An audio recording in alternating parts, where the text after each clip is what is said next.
Olá, meus amigos, estamos aqui com mais uma videoaula do nosso curso, de EJA, da turma B, Ciências da Natureza, professor Neto. Então vamos fazer aqui uma videoaula falando sobre as nossas disciplinas Física, Química e Biologia. Mas antes, peço a vocês que acessem o canal da escola, já conecta no YouTube, deixe lá o seu link, comentário, certo? E assista lá os vídeos que vocês acharem mais necessários, certo? Que tenha mais curiosidade, Lá tem vários vídeos interessantes que vocês possam acessar, assistir, e o nosso também aqui, nosso estudo, Tá certo? Então, tudo combinado? Beleza, vamos lá, acessem, deixe seu link, comentários e vamos lá para a nossa videoaula, certo? Então, a gente vai assistir hoje uma videoaula de física, que vamos falar sobre a Terra e o Sistema Solar. A gente já sabe que é a questão do Sistema Solar, A Terra é o planeta que a gente vive, que ela faz parte do Sistema Solar, que é localizado, na galáxia Via Láctea, que consiste em um conjunto de planetas, planetas anãos e diversos outros astros.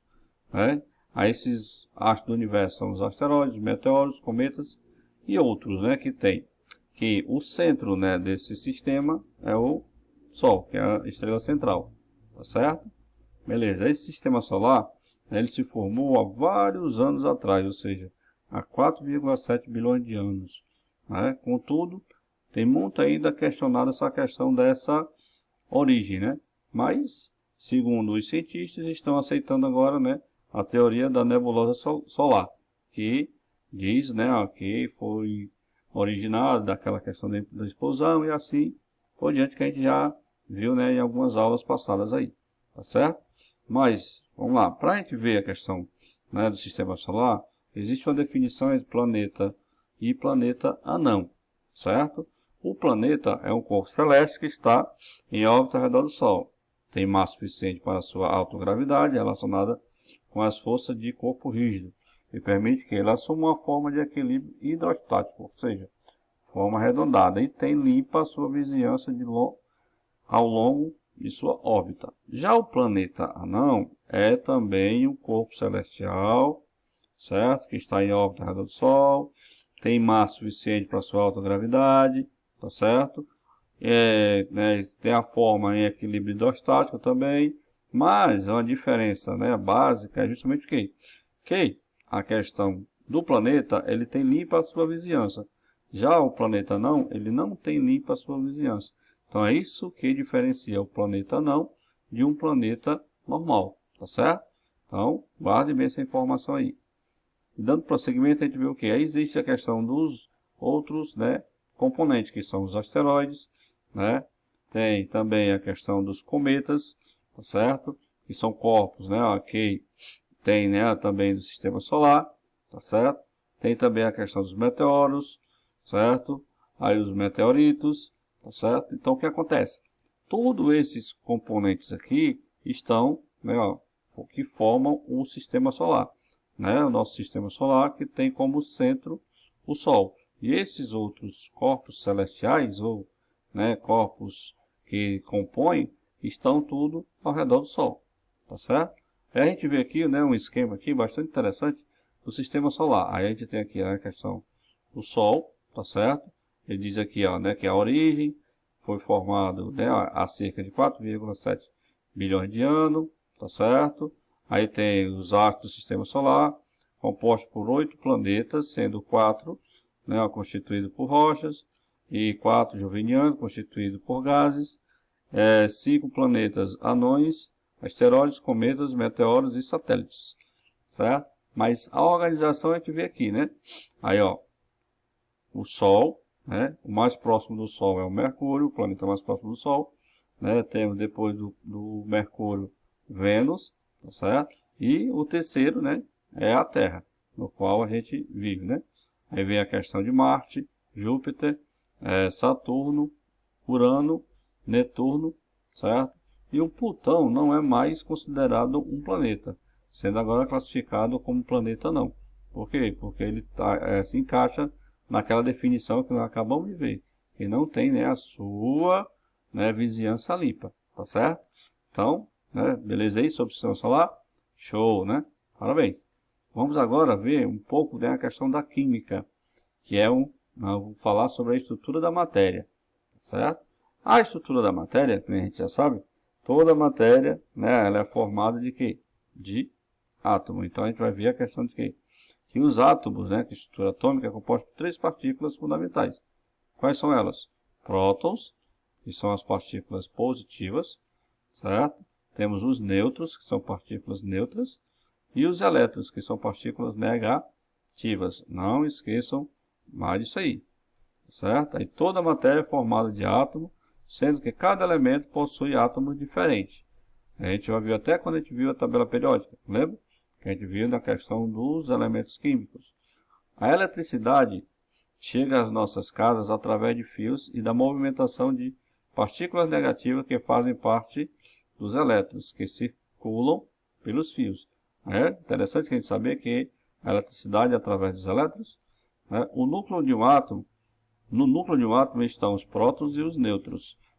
E girando em torno desse núcleo estão os elétrons. Cada núcleo de um determinado elemento químico tem um número de prótons, O, certo? Então, o que a gente observa?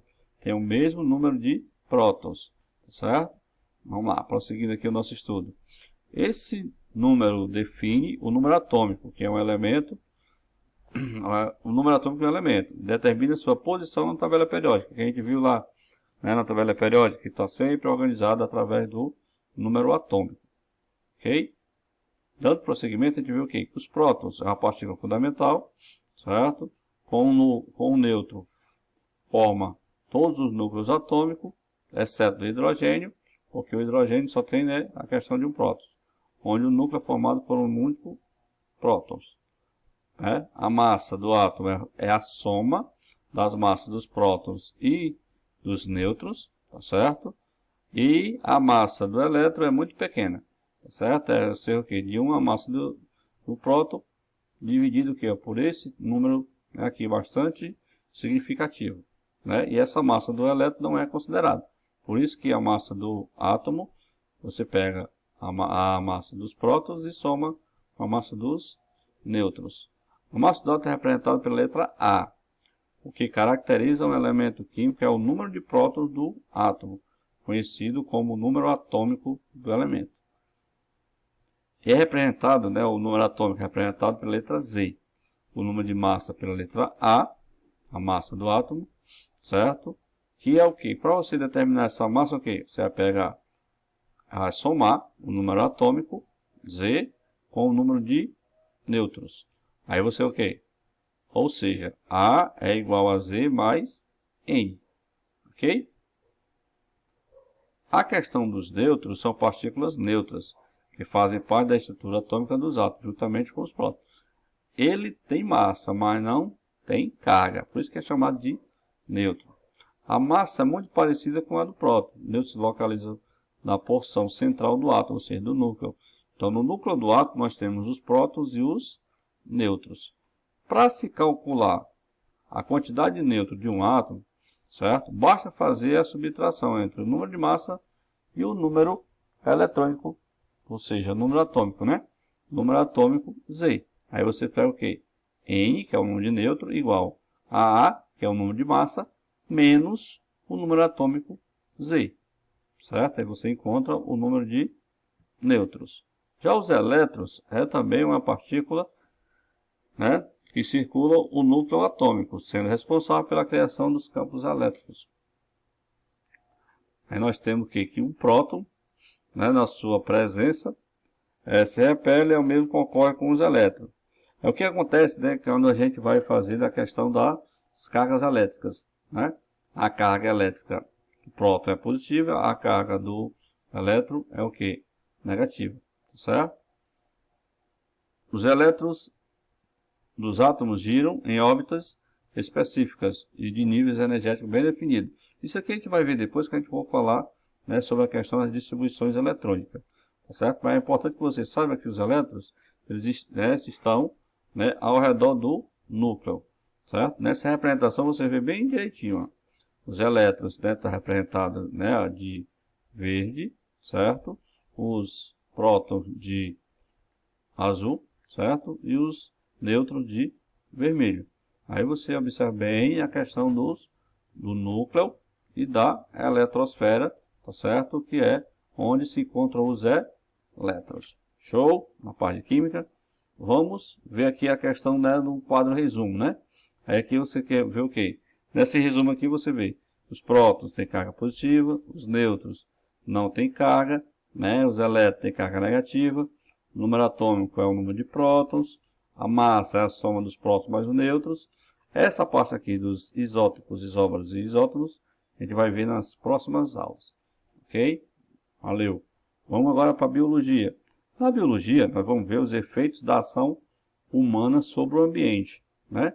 Quais efeitos são esses? Né? Os impactos ambientais, tá certo? Se a gente for o quê? Se a gente for falar desses impactos ambientais, são aqueles impactos, né, que causam mal, né, ao ambiente, né? E pode ser também o que percebemos que qualquer atividade que o homem exerça no meio ambiente provocará um impacto ambiental. Esse impacto, no entanto, pode ser positivo ou não. Infelizmente, na grande maioria das vezes, os impactos são negativos, acarretando degradação e poluição do ambiente, certo? Aí a gente vai ver aqui, né, um exemplo aqui bastante interessante, né? O rapaz aqui, o pai diz assim: meu filho, um dia tudo isto será seu, ou seja, todo esse lixo, todos esses impactos, né, será seu se a gente não mudar a consciência, né, do ser humano, certo? Esse impacto negativo no meio ambiente estão diretamente relacionados ao aumento crescente das áreas urbanas, o aumento de veículos automotivos, o uso irregular de recursos, o consumo exagerado de bens materiais e a produção constante de lixo, né? Percebemos que tudo isso aí é o quê? De grandes empresas, né?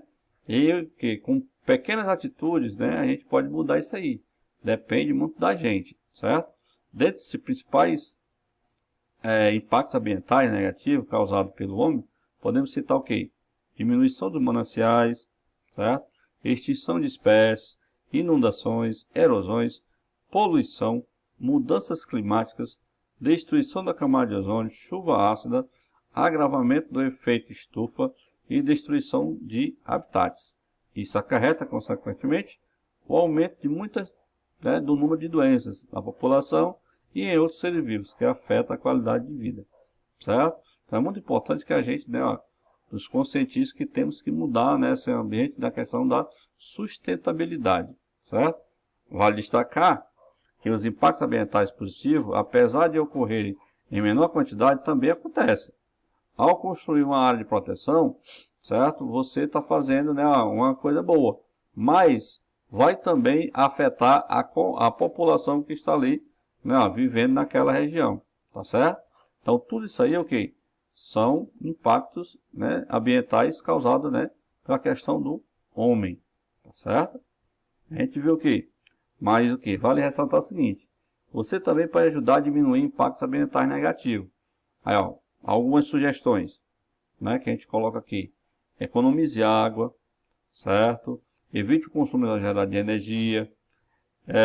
Separe os lixos orgânicos e recicláveis, diminua o uso de automóveis, consuma apenas o necessário, evite compras compulsivas, utilize produtos ecologicamente biodegradáveis.